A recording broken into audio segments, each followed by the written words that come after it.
How's it going, everyone, and welcome to another video. Today we're going to be looking at how to add a rooftop patio to your player-owned house in New World. But before we get into it, please consider leaving the video a like and subscribing to the channel. It helps out massively. Now, let's get started.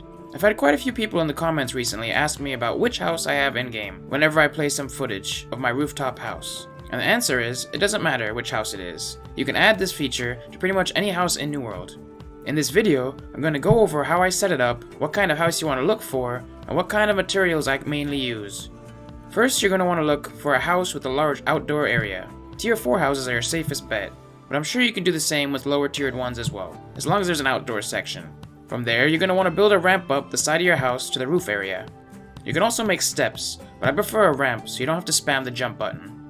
The kind of furniture you use for this ramp can be whatever you think looks best in terms of wood quality.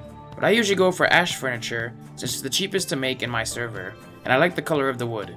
You're going to want a decent amount of similar looking furniture in different sizes. I use the ash armoire, ash chest of drawers, ash dresser, and ash end table. Having this many size options allows you to maneuver better in difficult areas.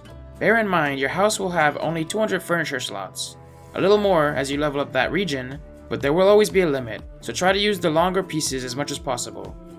I like to mainly use the ash dresser with the armoire or chest of drawers when I need to take a corner. Start off with a small elevated platform on the ground you can jump up onto, and then start building the ramp from there. It will be a little bit tricky to get used to at the start, but with trial and error, once you get the hang of it, it gets a lot easier. The left control key is your biggest friend in this process. You'll want to look at certain platforms, like the side of the wall, and click left control on it to get the furniture in the right ramp angle.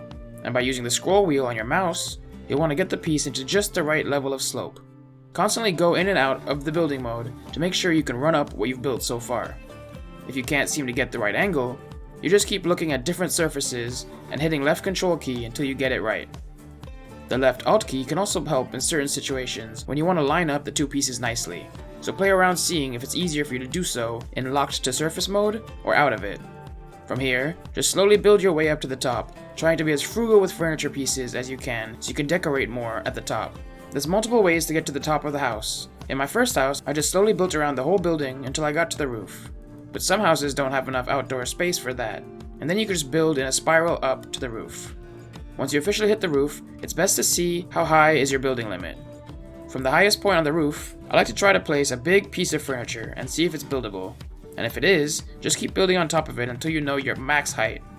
Once you know that, you can start planning how you want things. I like to build a deck over the garden below with the armoire, trying to line them up as nicely as possible. You can even build a protective barrier with the dressers so you don't fall off the roof. If you don't like the wood and floor look, you can build or buy some carpets to cover it up for a more unique look. I like to build everything I use to level up my furnishing in the process. Once you have your deck fully built, it's time to decorate with whatever furniture you'd like. I have done this for all of my houses so far, and it's always cool to see how the rooftop looks and get a view over the players moving around in the town below. Unfortunately, these decks take up a large amount of furniture limit, so usually the inside of my house is a bit bare. But I'd rather an outdoor house anyways. Plus, maybe in the future as the servers get better, the limit for items will be increased. I hope you enjoyed looking at how I made my rooftop house, and maybe it'll inspire some of you to go out and make your own. I know in my first house I got really into it and spent a lot of time on it, which was a fun and different way to play New World. Plus, it finally made me get around to leveling furnishing up a bit. Please consider leaving a like on the video if you enjoyed it, and subscribe to the channel for future uploads. But until next time, have a good one. Thanks for watching another video. If you'd like to see more New World content, then click on any of the videos on screen now. And don't forget to subscribe to the channel.